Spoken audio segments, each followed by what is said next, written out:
Bom dia, boa tarde, boa noite, pessoal do Papo na Estrada. Hoje um papo não muito legal. Nós fomos mais uma vez roubados no empreendimento que a gente tem aqui no interior. O pessoal entrou, arrombou as portas, levou fogão, bujão de gás que o pessoal usa para fazer café, micro-ondas, a minha lavadora de alta pressão, pulverizador. Então tivemos um prejuízozinho aí alto e falar um pouco de como isso ferra a gente aqui no Brasil, né? Então, no caso, a gente está tentando fazer um empreendimento, estamos no começo, batalhando e uma super dificuldade. E aí agora eu vou ter que incorrer um custo extra para botar segurança, para gastar com segurança, para botar alarme, enfim, eu não sei muito bem ainda o que eu vou fazer, mas eu tô pendendo bastante para colocar um segurança mesmo. Ops, que a câmera aqui deu uma desestabilizada. Tô pendendo bastante para colocar um segurança mesmo, mas isso, enfim, é um sintoma do porquê a gente não consegue ter um crescimento relevante, enriquecer, né? Sim, o Brasil, se não resolver essa questão de segurança, e aí a segurança, acho que ela sai só desse aspecto do roubo, sai do aspecto dos assassinatos, segurança de tudo, segurança jurídica, de você fazer uma coisa, ter garantia de que aquilo vai de fato acontecer. Só assim a gente vai conseguir crescer, porque o risco hoje de fazer qualquer coisa, qualquer movimento no Brasil é muito alto. Bota um capital alto ali, essas coisas têm custo elevado e a gente vai perdendo, né? Então isso vai perdendo, vai desincentivando as pessoas. Se eu posso colocar na poupança ou se eu posso botar meu dinheiro, investir, criar um negócio, empregar as pessoas e ser mais produtivo, sim, não vou ter dúvida, a gente é maluco, né? E tenta ainda, mas a decisão óbvia é colocar na poupança. Isso a gente sabe que tolhe crescimento econômico, esse risco, o país é um problema. E aí a gente tem uma eleição chegando aí, com um candidato falando de forma muito agressiva e que eu não sei se é exatamente a solução. Buscam sempre muito o caso de El Salvador, que resolveu o problema. Acho que uma parte de aumento de punição, meio que aquela história de economia do crime mais tradicional, né, de você aumentar o risco do ladrão e fazer com que isso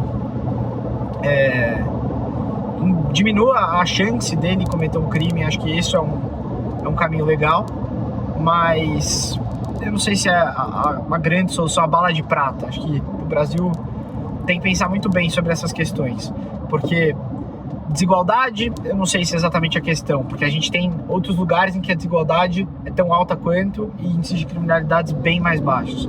Pobreza, a mesma coisa. Lugares pobres que o índice de criminalidade também é super baixo. Então o que acontece aqui que a gente tem esses índices altos, né? A gente está falando de uma cidade de 6 mil habitantes que foi roubado 2 vezes, num bairro pequeno que todo mundo se conhece, que você tem uma pressão de comunidade super alta, porque rapidamente você já começa a ter suspeitos, enfim, começa a ter uma possibilidade de encontrar a pessoa, mas a gente ainda assim sabe que se encontrar, a pessoa vai ficar no máximo 3 meses na cadeia, não vai acontecer nada. Ela cometeu, a princípio, 2 vezes um roubo qualificado e vai sair impune. Então, olha, realmente muito chateante, muito preocupante para o Brasil como um todo, né? Porque a gente tem insegurança em tudo quanto é lugar. A gente, para você emprestar dinheiro para o governo, hoje o mercado exige do governo pagar 15% ao ano, e esse exige não é culpa do mercado, é culpa do governo, que gasta demais, é imprudente com seus gastos. O mercado hoje vê risco, o risco precificado em 15% ao ano de, não está 15, está um pouco menos, 14,25, de emprestar dinheiro para o governo, o risco dele não pagar. A gente tem um risco judiciário, um risco jurídico, porque a gente sabe que tudo muda o tempo todo, e a gente tem um risco de segurança pública, que é isso, que também está ligado ao risco jurídico, porque se prende uma pessoa dessa sem seguir o rito perfeito, e o rito hoje é um rito, não sei se é complicado de fazer, mas a polícia erra bastante no rito, você não consegue prender, ele vai ser solto, você tá no meu caso, no ambiente rural, então você pode ter algum medo de retaliação. Então realmente assim, o Brasil tá desanimador do ponto de vista macroeconômico. E assim, nesse caso, o roubo relativamente elaborado. Eles arrombaram o poste de luz da Enel para poder pegar o meu relógio, desligar as câmeras e poder fazer todo o trâmite de roubo com muito mais tranquilidade. Mas assim, muito, muito ruim. E eu fico pensando assim, né? Eu ainda vou insistir, eu ainda vou tentar, eu vou contratar o segurança, porque eu tenho compromisso com os meus funcionários, eu tenho compromisso com a minha família que investiu também, né? Cedeu o espaço pra gente poder fazer, botou dinheiro pra gente poder montar, mas com os meus investidores. Mas tem muita gente que não vai ter, porque não precisa ter, ninguém é obrigado a ter. Então, enfim, você pode simplesmente desfechar. Então 5 empregos numa região que já não tem emprego vão pro saco hoje, porque eu poderia dar no meu saco, falar, eu não quero tentar mais, dane-se, que a região vá pros infernos e tentar fazer outra coisa ou mudar, porque realmente empreender no Brasil é muito complicado, essa questão de segurança como um todo. E às vezes você faz isso, aí você faz um planejamento, o imposto muda, você faz um planejamento, a lei muda, você monta uma fábrica, a regra muda. Então, sim, essa questão, o Brasil precisa se tornar um lugar mais seguro, a gente precisa falar disso. A eleição tá vindo aí e esse realmente tem que ser o tema. O tema é segurança. E recentemente eu li o livro Brasil no Espelho, e é bem interessante que essa é uma marca cultural, né, de valores muito forte da sociedade brasileira, de não confiar no outro. A gente não confia nos nossos políticos, a gente não confia nos nossos vizinhos, a gente não confia em ninguém. Malemar, a gente confia na família, ainda, se não me engano, não lembro muito bem, mas se não me engano, em índices abaixo de índices de outros países. No exterior, você confia no seu vizinho, então você pode deixar talvez a sua porta aberta, ou você pode estar montando um negócio, e não precisa comprar 12 cadeados, ou não precisa montar uma superestrutura, ou não precisa ter um segurança.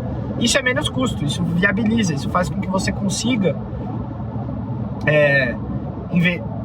fazer investimentos muito menores para poder empreender, para poder inovar, para ter novos negócios. O Brasil é muito difícil, muito, muito difícil. Como que você vai justificar? Se você não confia em ninguém, você não confia no seu cliente, você não confia em absolutamente ninguém. Então a gente precisa pensar nisso. Os candidatos, é óbvio que eu sou irrelevante, mas os candidatos deveriam falar disso na eleição. É importante falar dessa questão de segurança. Acho que falar de segurança jurídica sem atacar as instituições, porque hoje boa parte dessa insegurança jurídica vem do judiciário. A gente sabe que o judiciário diz sim, de um dia para o outro. Então, que a gente não fale nisso, né? Que a gente consiga ter uma eleição que preserve as nossas instituições, que preserve a nossa democracia, que eu acho que é muito importante, é o que me preocupa bastante nessa eleição, porque a gente tem visto uma guinada autoritária no mundo, especialmente nos Estados Unidos, que era o símbolo da nossa democracia global, né? A democracia mais bem estruturada do planeta, e a gente tem visto algumas guinadas bem autoritárias por lá, e o Brasil deve, pelo menos corre o risco de ir na mesma, né? O governo anterior, a gente sabe que tentou um golpe, pode tentar agora, só que as coisas ficarem do jeito que estão também é meio assustador, porque a gente tem um presidente que não tem falado muito disso. Então, a questão do crime, a questão da segurança jurídica, esse não é um papo que tem aparecido muito. Então a gente precisa de mudança. E eu não sei se os candidatos outros também significam muita mudança. Então eu tô hoje, um dia bem desanimado. Tô num dia bem desanimado mesmo, tô sem muita esperança, sem ver muita saída. Mas, nesses momentos a gente tem que respirar fundo. Seguimos, eu vou agora em busca de um cliente. Então, quem sabe eu consigo fechar o cliente, consigo ir para cima e pra gente crescer o negócio, a gente poder passar por essa corda que atrapalha quem quer fazer um trabalho legal, né? Então a gente tá tentando e se Deus quiser a gente vai conseguir. Mas é isso, pessoal. Um bom dia aí, por onde quer que vocês estejam. A gente agora, nesse momento, passando por Caçapava, na rodovia Presidente Dutra.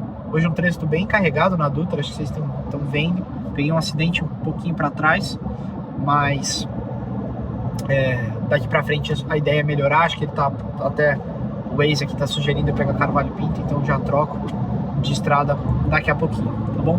Mas é isso. Valeu, obrigado por acompanhar. E apesar disso eu achar que isso era inócuo, não é. Por favor, se puderem se inscrever, compartilhar e comentar, talvez mandar o vídeo para alguém, ajuda, porque o YouTube entende isso como métricas positivas para a gente poder crescer o canal, que é a nossa ideia, tá bom? Então é isso. Valeu, pessoal.